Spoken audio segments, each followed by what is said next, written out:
마태복음 18장에 보면 예수님의 수제자였던 베드로가 한 번은 예수님께 나아가 이런 질문을 합니다. 선생님, 다른 사람이 잘못했을 때 내가 몇 번까지 용서를 해야 합니까?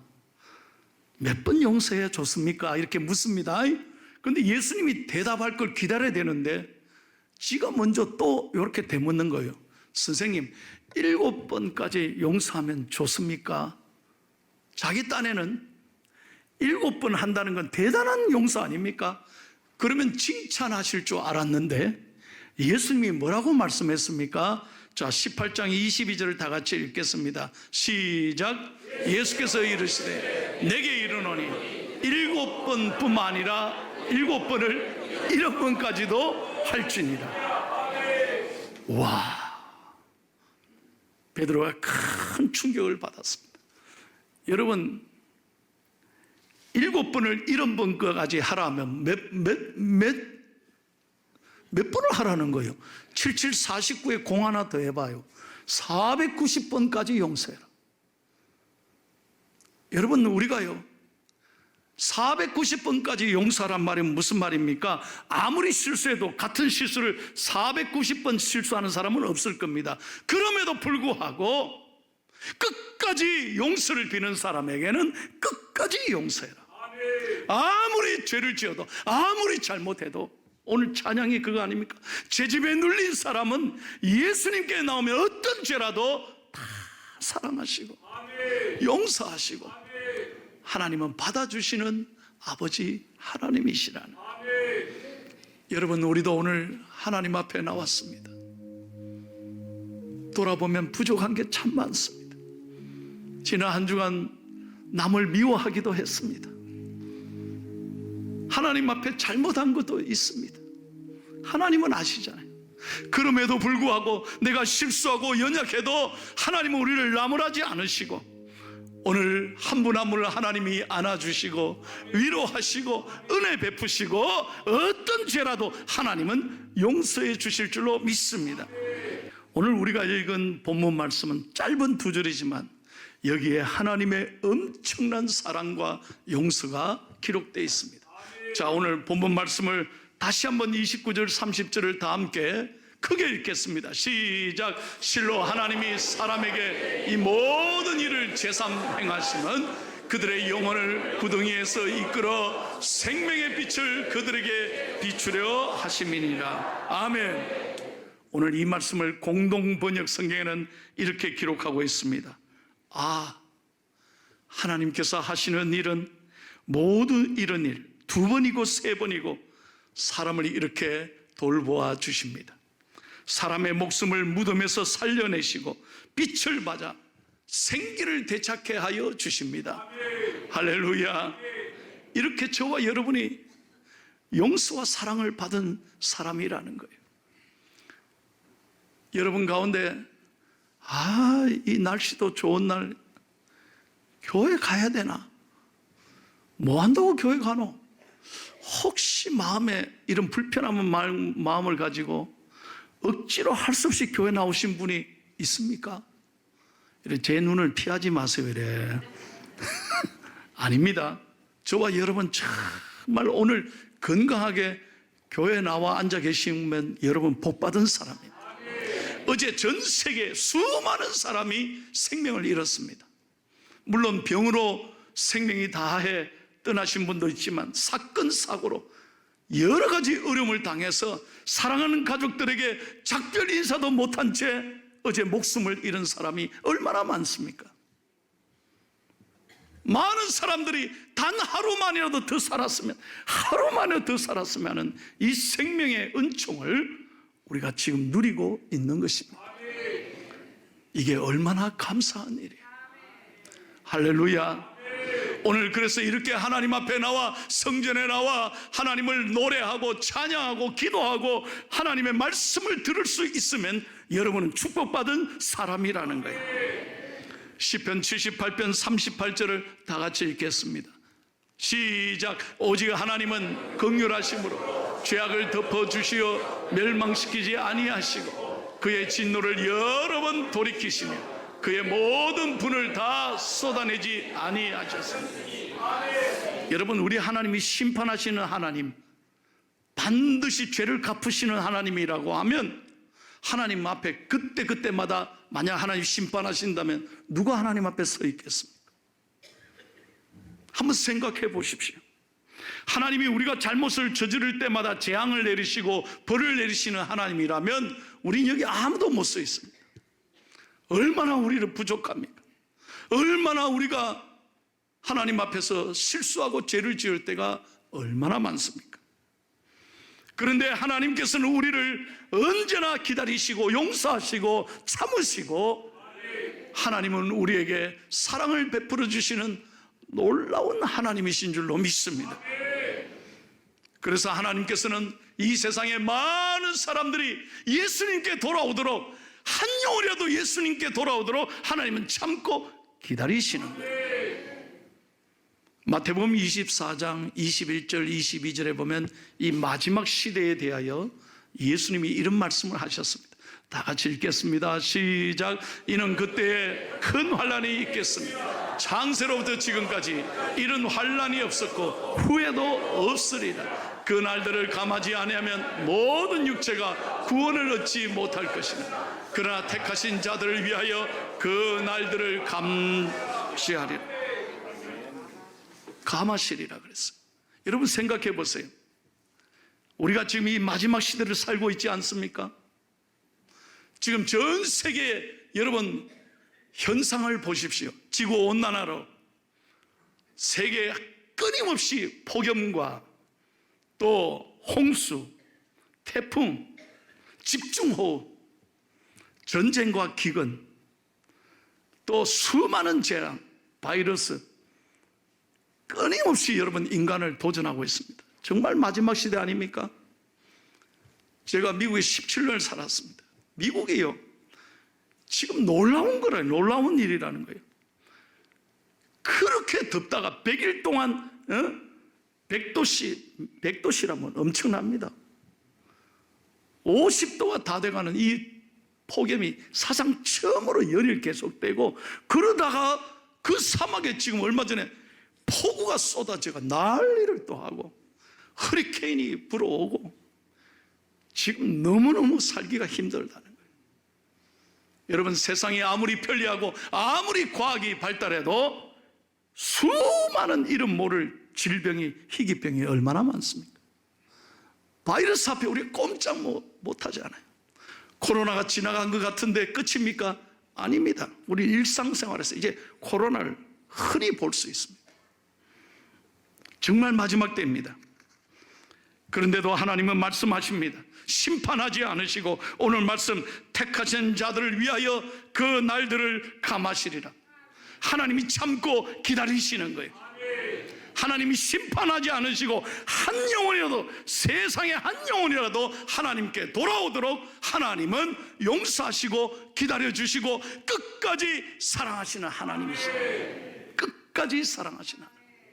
세월은 우리를 기다려주지 않습니다. 여러분, 얼마나 금년도 빨리 지나갔습니까? 우리 인생 아무것도 아니라는 거예요. 저는 매 주일마다 장례를 집례합니다.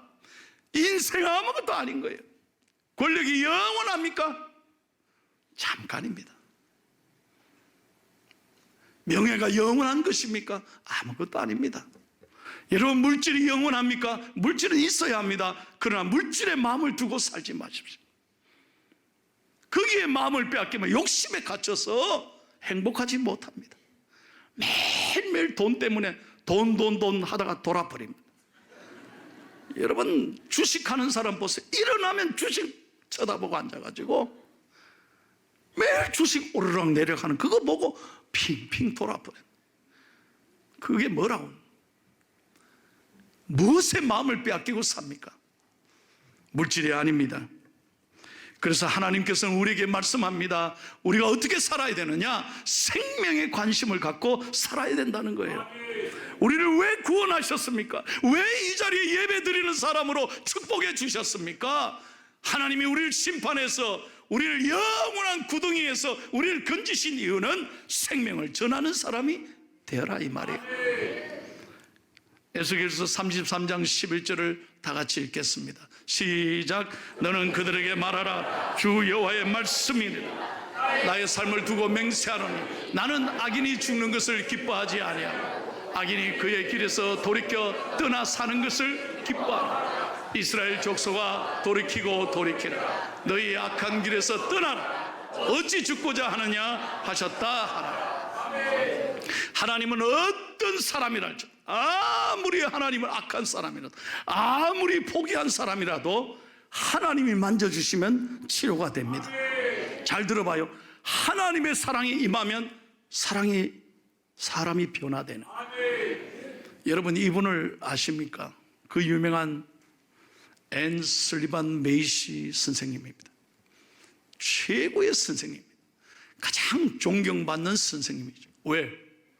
바로 이분이 삼중고를 겪은 보지도 듣지도 말하지도 못하는 헬런 켈러를 위대한 사랑으로 변화시켰던 선생님입니다.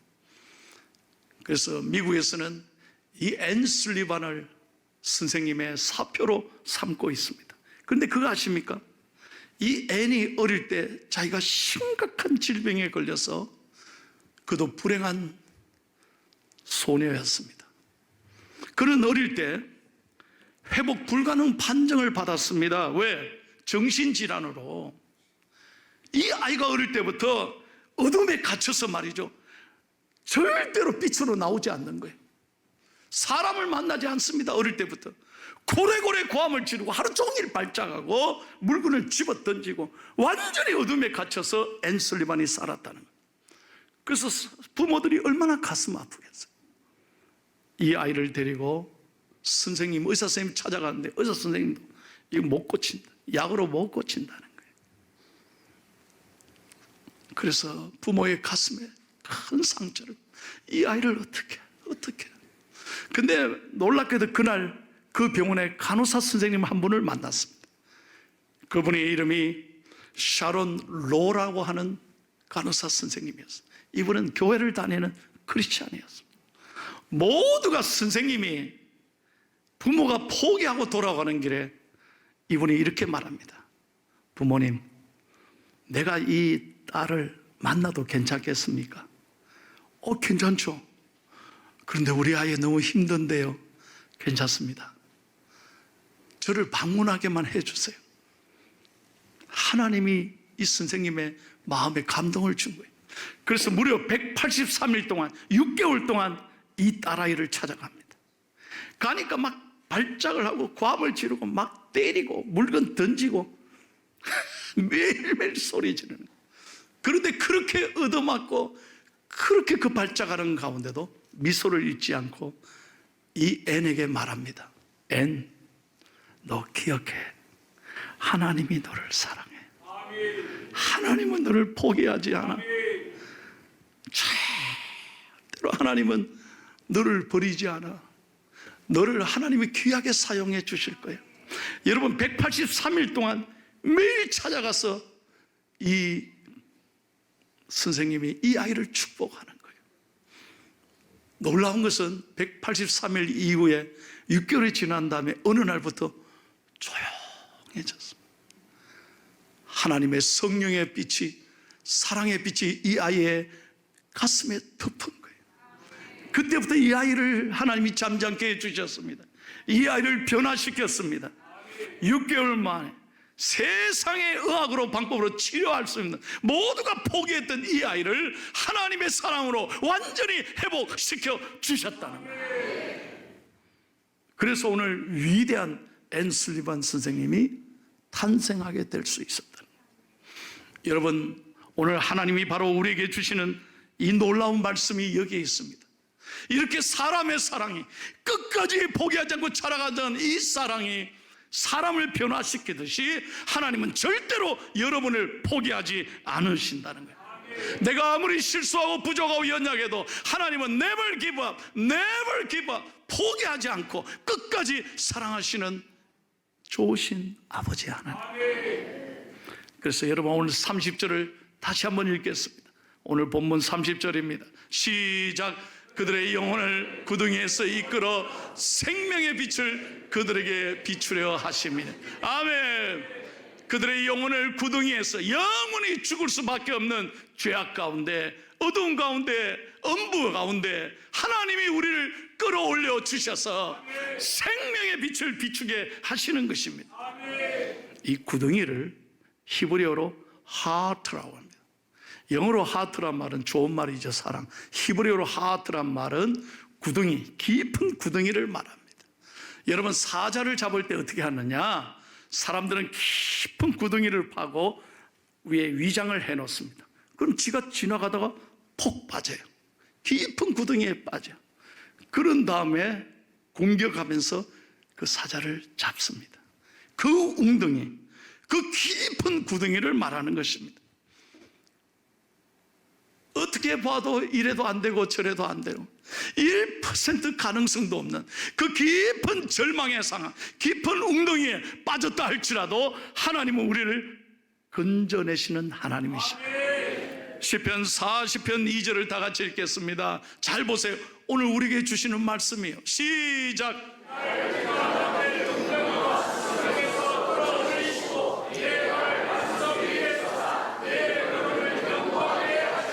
아멘. 할렐루야. 여러분, 사람의 힘으로는 이 깊은 웅덩이를 빠져나갈 방법이 없습니다. 여러분 가운데 어떤 웅덩이에 빠져 있습니까? 내 건강의 깊은 웅덩이, 갑자기 예기치 못한 찾아온 이 질병, 여러분 가운데 여러 가지 문제로 우울증에 시달리는 분도 있습니다. 남몰래 흐르는 눈물도 있습니다. 인간관계의 상처도 있습니다. 물질의 문제, 갑자기 모든 게 지금 실패하는 그런 어려움에 갇힌 분들도 계실 것입니다. 사람 힘으로는 방법이 없습니다. 1%의 희망도 보이지 않습니다. 그러나 하나님께는 답이 있습니다. 하나님은 반드시 기가 막힐 이 엉덩이에 나를 건져 올려주실 줄로 믿습니다. 그래서 예수님이 중요합니다. 예수님은 우리의 길이요 진리요 생명이 되시는 거예요. 그래서 교회에 나오셔야 합니다. 하나님 앞에 나오셔야 합니다. 하나님은 어떤 어두운 가운데도 우리를 건지시고 빛 가운데로 걸어가도록 우리를 인도하시는 분이십니다. 찬송합니다. 태산을 넘어 엄곡에 가도 이 가운데로 걸어가 주께서 항상 지키시기로 약속한 말씀 변치 않네. 힘차게 하늘의 영광 나의 맘속에 차고도 넘쳐 할렐루야를 힘차게 불러 영원히 주를 찬양하리. 할렐루야. 제가 얼마 전에 결혼식에 갔는데 신랑 신부가 이제 서로 언약을 하는 거예요. 사랑을 가족들 앞에서, 하객들 앞에서 언약을 하는데 내 평생 결혼식 가도 그 얘기에 너무 감동을 받는 거예요. 뭐라고 말하느냐? 신랑 신부가 그래요. 지금까지는 우리가 각자 다르게 보고 살았으나 이제는 같은 곳을 같이 보고 살겠습니다. 서로 다르게 보고 사나 봐. 아주 중요한 얘기예요. 사랑한다면 같이 보고 살겠다. 맞습니다. 그 부부가 오늘 여기에 앉아 있습니다. 누구라고 묻지는 마. 나는 그 얘기에 참 감동을. 여러분, 예수님과 같이 보셔야 된다 이 말이에요. 내 요 얘기 하려고 그래. 예수님은 어떤 어려움 속에도 우리에게 희망과 용기를 주십니다. 생명의 빛을 바라보고 계십니다. 근데 우리는 왜 자꾸 어둠을 바라보는 거예요? 문제를 바라본다 이거예요. 그러니 역사가 일어나지 않지. 여러분, 오늘도 말씀 듣고 예배하면서 여전히 여러분의 어둠에 갇혀있고 여러분의 상황에 갇혀있고 문제에 갇혀있으면 절대 오늘 설교가 은혜가 안 돼요. 그러나 믿음의 눈을 열어 우리를 사랑하시는 예수 그리스도를 바라볼 때, 주님과 함께 바라볼 때, 같은 곳을 볼 때 주님이 이끌어 가신다 이 말이에요. 이 비밀을 아셔야 됩니다. 오늘 믿음의 눈을 여시기를 축복합니다. 우리를 왜 구원하셨습니까? 왜 우리에게 이렇게 은혜를 주셨습니까? 생명의 빛을 비추게 하기 위해서다. 이것이 가장 귀한 사명입니다. 사랑하는 성도 여러분, 우리가 주님 앞에 서는 날 후회가 없기를 바랍니다. 우리 인생 언제 주님 앞에 갈지 모르잖아요. 세상의 어떤 재미나 세상의 욕심이나 세상의 헛된 것에 쫓아다니지 말고 복음을 위하여 생명을 구원하는 일에 우리 포항중앙교회 성도님들은 거기에 마음을 두고 일생 주님 앞에 영광이 되고 주님 앞에 서는 날 우리 모두가 사랑받고 칭찬받는 믿음의 삶이 되시기를 예수님의 이름으로 축원합니다.